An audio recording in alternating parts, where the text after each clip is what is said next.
Hello. Today I'm going to be reading a story called The Goblin's Christmas by Elizabeth Anderson.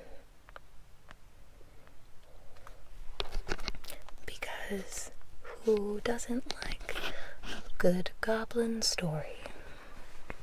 So sit tight, get comfy, grab a cup of your favorite warm drink, and let's begin. The Goblin's Christmas. The big bright moon hung high and round in a densely darkened sky. The tall pines swayed and mocked and groaned. The mountains grew so high that the man in the moon came out and said, "Ho, spooks, for a merry dance. The winds blow hard, the caverns roar, while o'er the earth they prance."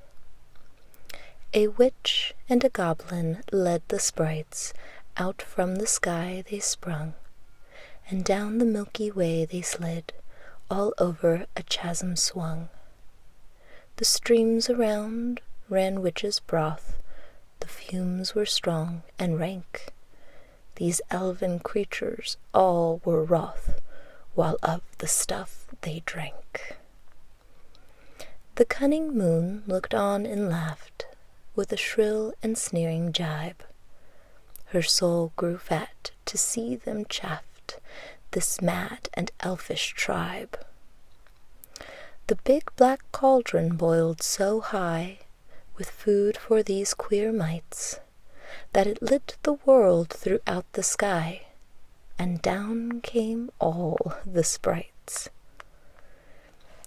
Their mad career upset a star, as through the air they flew.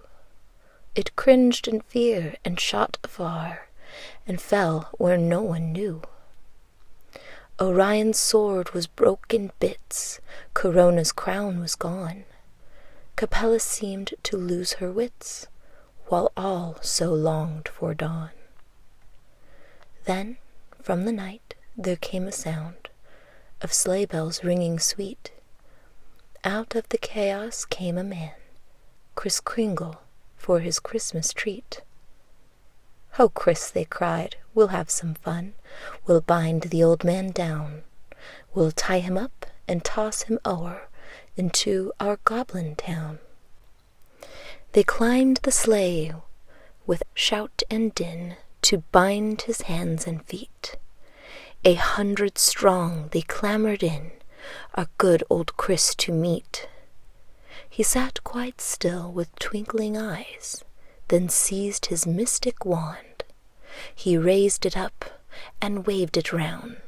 Stilled was this chattering band. Stiffly stark and still they stood, clad in elfish clothes. Some were wax and some were wood. One had crushed his nose. "Playthings rare," he said and smiled, "for children rich and poor.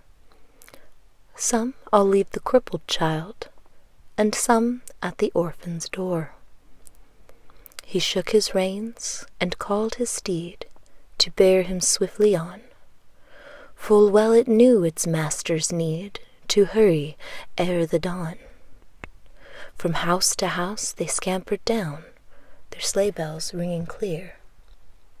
Through chimneys in the sleepy town, good Kris and his reindeer. The windows rattled, the moonbeams tattled, a tale so strange and queer. They told how at night, in dire affright, the moon had hidden fear. Then he'd called, in sport, his elfish court of spooks and witches gay. Each elfin child, by glee beguiled, brought scores of others, they say. Then a man appeared, with flowering beard, in a sled with a reindeer fleet.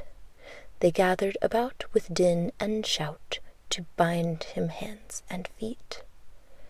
Then the moon laughed out loud, and the gathering crowd, while he held his sides in mirth, to see old Chris in a plight like this toiling o'er the earth. But alas for the moon, he had laughed like a loon, for Chris is a hero of old. Yes, Chris is a seer with his small reindeer. He captured the goblins bold, and he changed them, they say, in a wonderful way, to toys for his Christmas cheer. The big dolls stare with a goblin air, the small ones cringe with fear. While the moonbeams prattle, I hear a rattle of hoofs on the chimney side. Then out of the snow I gaze below. Hurrah, it's Kris Kringle, I cried. Then sly as a mouse, he entered the house and hung up his treasures so gay. Then with a dash he sped like a flash into the night and away.